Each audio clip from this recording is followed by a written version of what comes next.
Okay, Chag Sameach. So nice to see you guys back at Shul again. Got nowhere better to be. It's nice to see all the ladies back at Shul. We missed you guys on Yom Kippur. There were a bunch of random ladies here I've never seen before.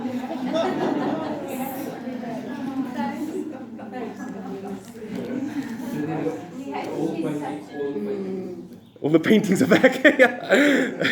I wanted to announce at the end of Yom Kippur, I wanted to say, please remember to take the correct wife home. But anyway, I'm glad you can wear makeup again now. So Chag Sameach, it is the end of the judgment season.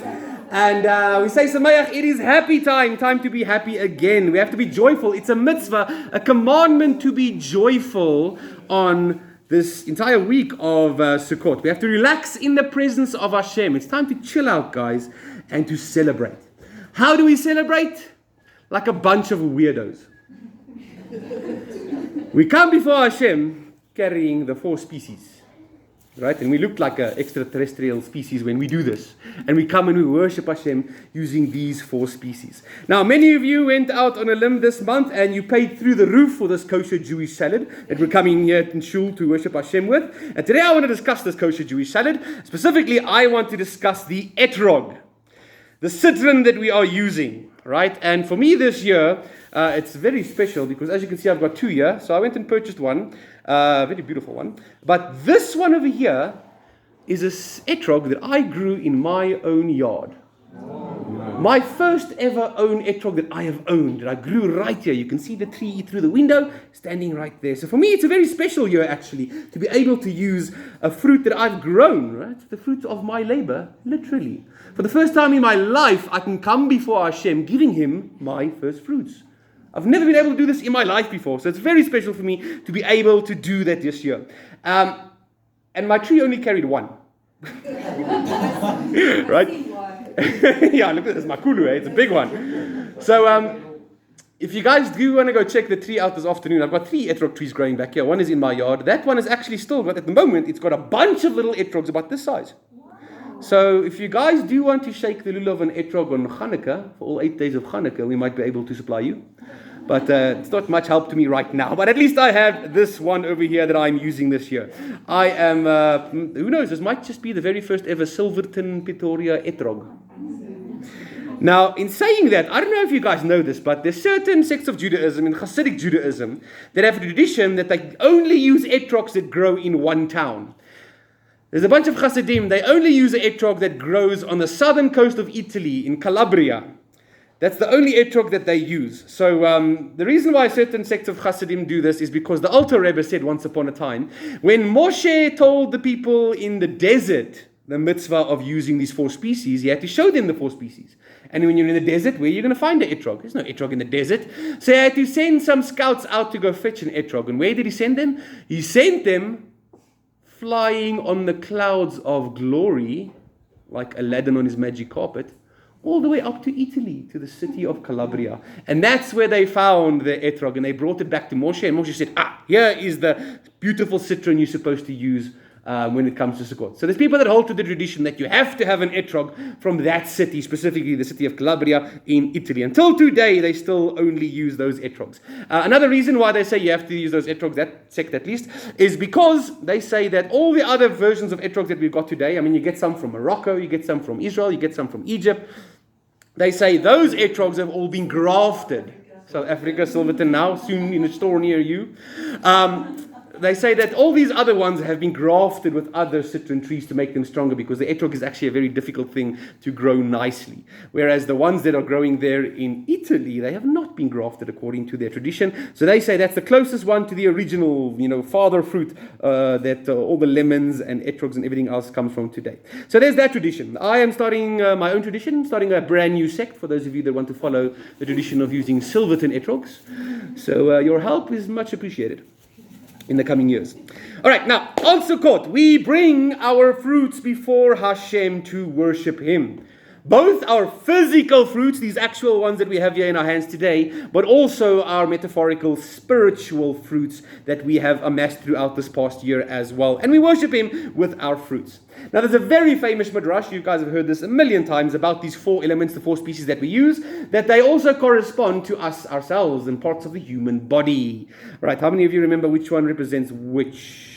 So, we've got 4 elements, right? So, let's start with the willow. What does the willow represent? Which part of your body? Your lips. It's supposed to be in the shape of a lip. Right now, it's a lip at the end of Yom Kippur. All right. It's supposed to represent your lips. Okay. What about the myrtle? What shape is the myrtle leaf? The eye. So it represents your eyes. What about the palm frond?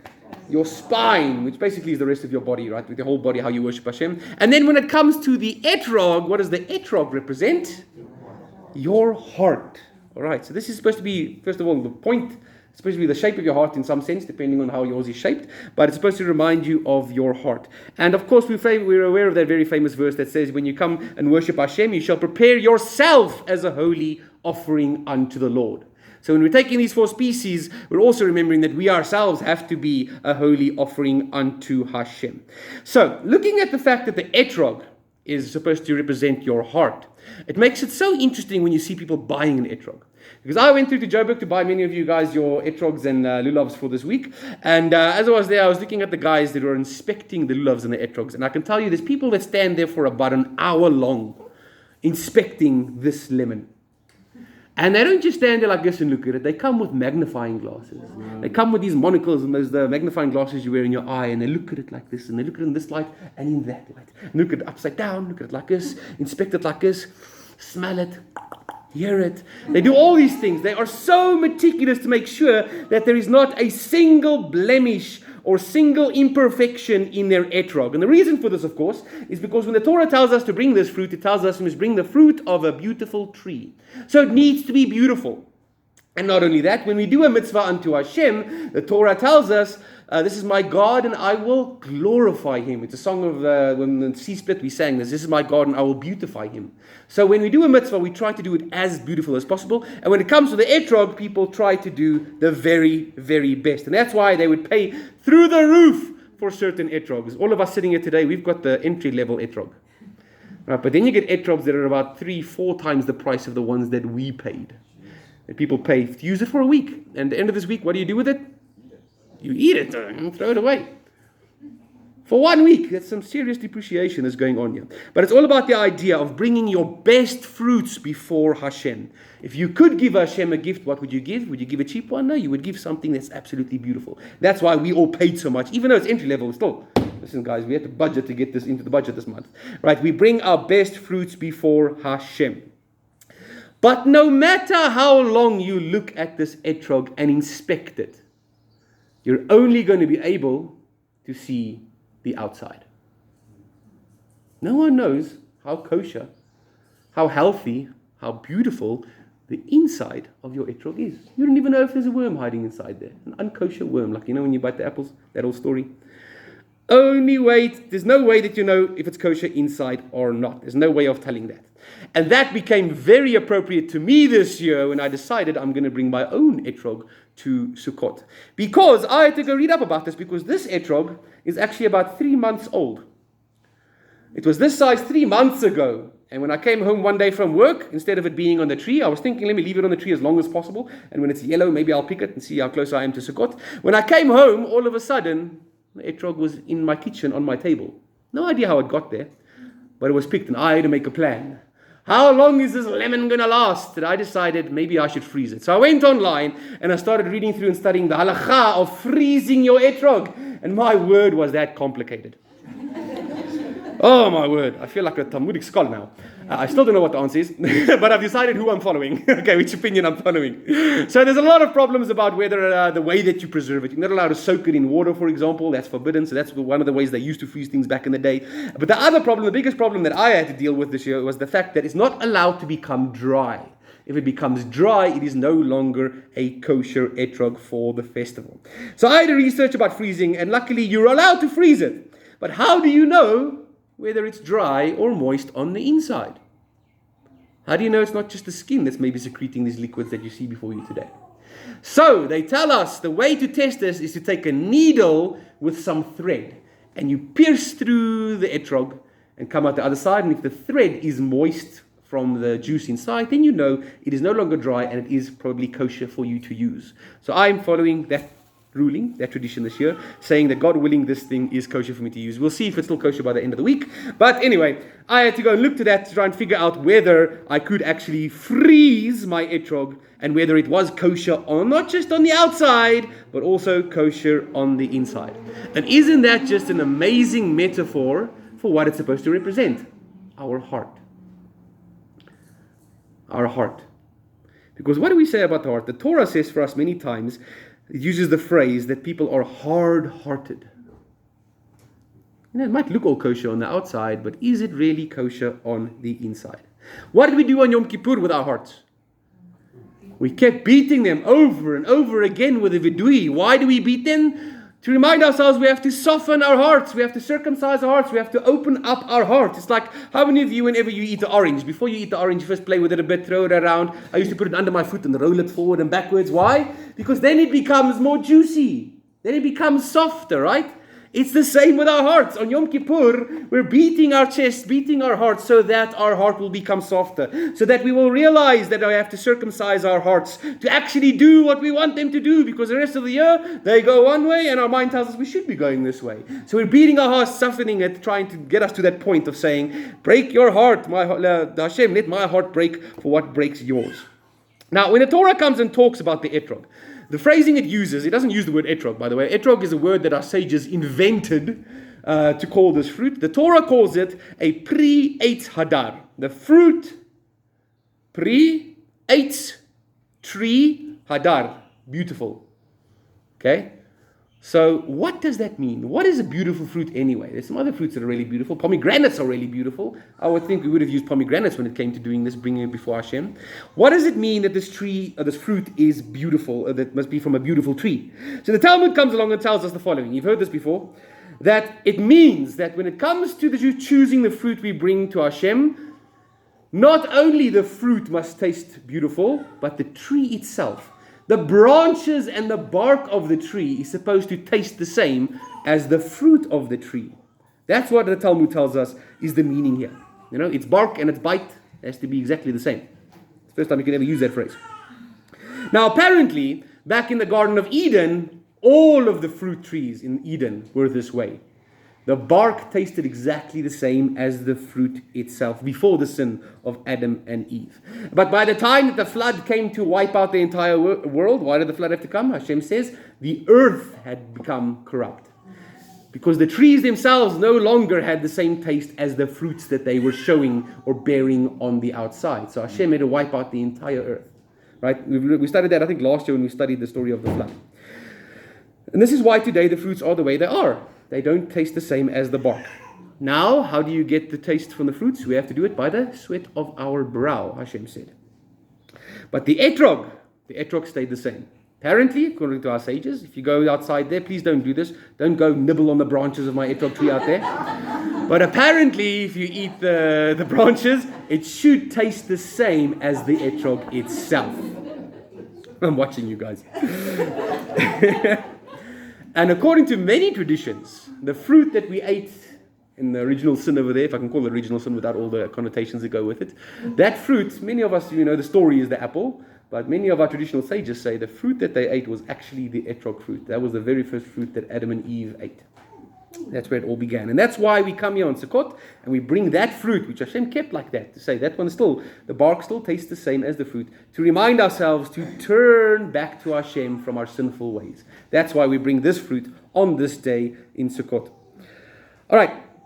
Now, it's the same with us humans. Our fruits, also, the metaphorical fruits that we produce, need to match our heart's intent. Just like the branch has to taste the same as the fruit, so too, what we put out here needs to match what happens inside here in your heart. And Yeshua taught us this very thing in the Gospels of Matthew. Listen to this. Matthew chapter 12, verse 33. He teaches us this very lesson. He says, if you make a tree good, its fruit will be good. And if you make a tree bad, its fruit will be bad. For a tree is known by its fruit. You snakes. It's almost as if he's going back to the Garden of Eden here. You notice that? You snakes. How can you who are evil say anything good? For the mouth speaks what overflows from the heart, from your etrog, from the inside of your etrog. The good person brings forth good things from his store of good, and the evil person brings forth evil things from his store of evil. Moreover, I tell you this, on the day of judgment, on Yom Kippur, people will have to give an account for every careless word that they have spoken. For by their words you will be acquitted, and by your own words you will be condemned. So, how do we look after that and make sure that the wrong words don't come out of here? We make sure that the one in here, the source of all of it, is a good tree, is a good etrog, is a kosher etrog. That's what Yeshua is teaching us, this very same principle. That's why he says to us, you will know them by their fruits. So we're going to look at our hearts, gentlemen, ladies and gentlemen. Remember when we were studying the temple a few months back in the book of Leviticus, and we were studying all the furnishings of the temple. I mentioned to you guys a few midrashim that also point out that the tabernacle itself also is a representative of the human body. All the beams that were used for the tabernacle, that represents your rib cage. The table of showbread, that represents food, that represents your stomach. The menorah, maybe that's, I don't know, heartburn when you eat too fast, I have no idea. But our sages tell us that the heart is represented by the Ark of the Covenant. That is where your heart is. That's why you should write the Torah on your heart, because the Torah is kept in the Ark of the Covenant. But how was the Ark of the Covenant designed? It was made of 3 boxes, remember? You had gold on the outside, which makes sense. You wanted it to look beautiful. And then you had a wooden box inside it. And then on the inside, where no one is ever going to look throughout history, not even the Kohen Gadol. No one's ever going to look there. But on the inside, you have another box, once again, of gold. And what's the reason we have to have that gold? Because you have to have a heart of gold. Yeshua taught us that very lesson of you shall clean not just the outside of the cup, but you shall clean the inside of the cup as well. If we were to take that teaching of Yeshua and just Sukkotify it, we could say the same thing about the etrog and your heart. Not just the outside of your etrog must be beautiful, spotless, blameless. So too the inside of your heart and your etrog, even if you froze it, must be spotless and juicy and kosher for the festival. That's what we're supposed to be learning while we are shaking the lulav and the etrog from our heart the whole time here on Sukkot. I read a wonderful story this week about a rabbi by the name of Eli Melech of Lezhensk. Anyone been to Lezhensk before? Anyone know where it is? It's in Poland somewhere. Okay. Now, a very famous rabbi, and there's many, many stories about this rabbi. And in his synagogue, he had a bunch of righteous rabbis. A bunch of tzaddikim used to daven in his synagogue. So he tells the story of one Sukkot. He was davening, leading the service in front of the shul. And the whole time that he was praying, he kept getting distracted by this amazing smell. And as the service ended, he told his assistant, listen, help me out. We need to find out what the smell is, because honestly, it smells like the smell of the Garden of Eden. And him and his assistant went sniffing around, right? That's why we got big, good Jewish noses. Sniffing around to try and find out what was this thing that was smelling so delicious and amazing. And it brought him before a simple man he had never seen before, who'd never been to his synagogue before, that was davening with them that day. And he noticed it was this guy's etrog that smells so amazing. So he inquired with the man about this etrog, saying, where did you get this etrog? This is one of the most amazing etrogs I've ever smelled in my life. And the man told him this story. He said, my rabbi, every week of the year, I put aside 1 coin, so that when Sukkot comes around, I can travel from my small village here to the city of Lezhensk and buy the most beautiful etrog I can find. So what I did was this last year, I collected all my coins, and I got my 50 coins, and I took a journey from my village to Lezhensk. But on the way, I had to sleep over at an inn. And when I walked into this inn, I saw another Jewish man crying and weeping. And I asked him what's wrong. And he explained to both me and the innkeeper, I am a wagon driver and my horse just fell and died. I've lost everything I have and I don't have a penny to my name. What am I going to do? How am I going to make an income? How am I going to provide for my family? And this guy says, and I had to make a decision right there and then. Am I going to help this guy out? Or am I going to look after myself? And the innkeeper said to the wagon driver, I tell you what, I've got an extra horse for sale. It costs 50 coins if you want to buy it. And the wagon driver said, 50 coins? I don't even have 5 coins. I've got nothing to my name. What am I going to do? And he kept on weeping hysterically. And this guy decided, Instead of buying this most expensive, most beautiful etrog that I buy every year, which, by the way, he used to buy it so that he can take it back to his village, and everyone in his village would come to him and borrow his etrog to do the blessing every morning for the 7 days of Sukkot, because it was such a beautiful etrog. He says, am I going to do that and spend my money on that, or am I going to help this guy out who's in a pickle? And he decided to help this guy out. So he went to the innkeeper and he said, listen, I've got 50 coins to come and buy the most beautiful etrog in the city of Lezensk. Why don't you sell me your horse for 45 coins, and I'll give it to the wagon driver, and the other 5 coins I'll use to just buy a simple old verstonken etrog, basic level one that fell off the truck that they sell here at KitKat. And the guy agreed. So he gave the money and he bought the wagon driver a new horse, and he went on to the city of Lezensk with his 5 coins. And when he came to Lezensk, he just bought the most basic etrog he could find. And this is the etrog that Rabbi Eli Melech smelt during his davening and came towards him.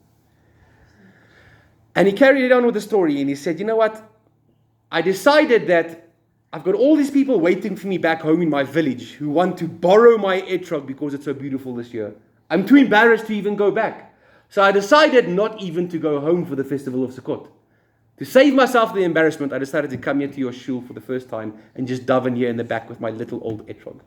And the rabbi says, no, my friend, that etrog that you have there today is probably the most valuable etrog I have ever seen in my entire life.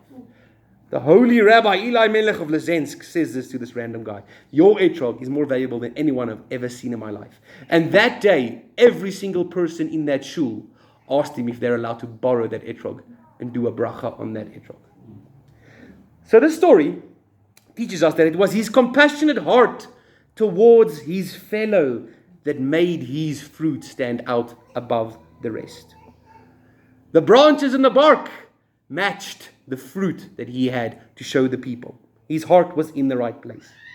And it's very interesting, we look at these 4 species, and there's another comparison we make with the 4 species, right? They also represent 4 different types of people, right? You remember that, because each one has either a smell or a taste, or both, or neither. So we always say when it comes to the lulav itself, it comes from the date palm, right? So it's got a taste, the taste of dates, the sweet honey from the dates. If you look at the myrtle has got a smell, but it doesn't have a taste. If you look at the willow branches, they've got neither, right? So this represents someone who doesn't have Torah and doesn't have good deeds, right? But when it comes to the etrog, that represents someone who's got both Torah and good deeds, because it's got smell and it has got taste. Please don't eat them before the end of the festival. So the Torah, the etrog and these 4 species are teaching us another valuable lesson as well. Because what we're doing is, when we're shaking the lulav and the etrog, we're taking this etrog, which represents our heart, in a separate hand from the lulav, which has got these 3 people with their deficiencies. They're all missing something. And we're putting them together. The etrog is bringing them near to our heart as we shake it. And we go to all the directions in this universe, saying that we're bringing everyone to Hashem. Yom Kippur is behind us. We've repented. It's time for everyone to come home. And we're coming home into the Sukkah to remind ourselves that we want you to dwell with Hashem. We're using our hearts to draw in those around us. We're using our hearts to show compassion to our fellows, just like this guy in the story. And that represents the final ingathering from the 4 corners of the earth. And that is the secret that we need to use for bringing the final redemption. The Geula is having a soft and circumcised heart towards everyone around you. If we can do that, then our hearts will also emit an aroma to everyone around us that will smell it and say, wait a minute, that smells like the Garden of Eden. And by doing that, circumcising our hearts, which was one of the main messages of our Mashiach, we will bring about the day when the Mashiach will gather everyone from all 4 quarters of the earth, and we're all going to dwell under one sukkah. So the message for this year, for Sukkot, is make sure your etrog and your heart are kosher for the festival. Chag Sameach.